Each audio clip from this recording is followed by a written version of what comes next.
Salut!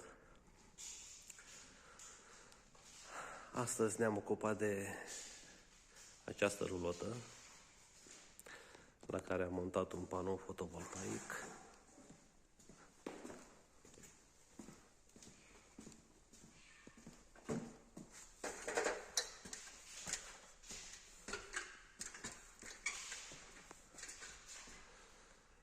De 375 de W.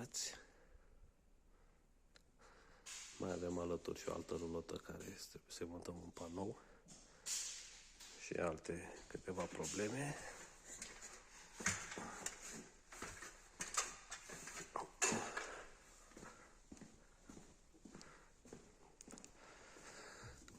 Am schimbat și furtunul, am pus și un filtru pentru o butelie românească.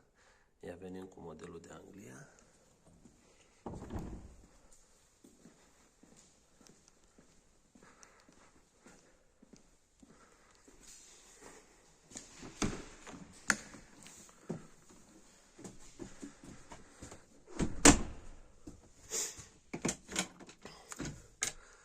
Aici avem și instalația electrică cu MPPT-ul, care momentan este micuț, clientul l-a avut, în viitor o să-și cumpere unul mai mare. Din acest motiv nici cablurile nu au fost așezate final, pentru că celălalt fiind mai mare, atunci le pozăm din nou și siguranță tot ce trebuie. Aici tot așa, clientul a avut un invertor la care am scos o priză aici să aibă pentru 220.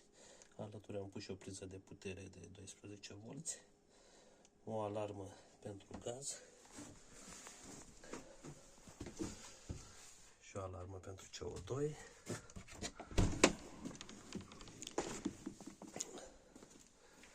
Am mai montat și o priză externă care are 12 V și 220 și mai are cablu și o ieșire HDMI.